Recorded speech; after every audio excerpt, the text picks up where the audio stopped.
Bet ko to. Ito kasi yung keychain na talagang bet na bet ko. Actually, it's not only a keychain. Pwede na siya sa bag. Ayan. Ang nagustuhan ko sa kanya kasi first letter name ko yung mismong pinili ko. Letter D. O, diba? Ayan. Tapos, hindi pa na natatapos. May pa-evil eye protection pa siya.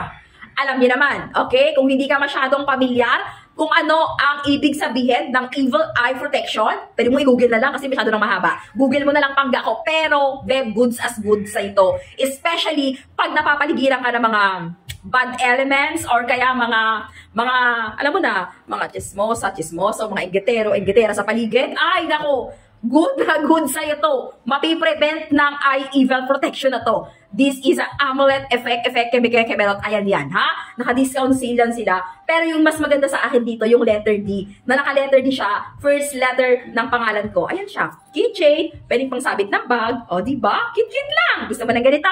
Pag gusto mo rin ng ganito, wala kang ibang gagawin. Check mo lang sa basket ko kasi nandiyan lang yung link ko. Mamili ka na lang. Ikaw na bahalang mamili. Kung anong letter mula A hanggang C.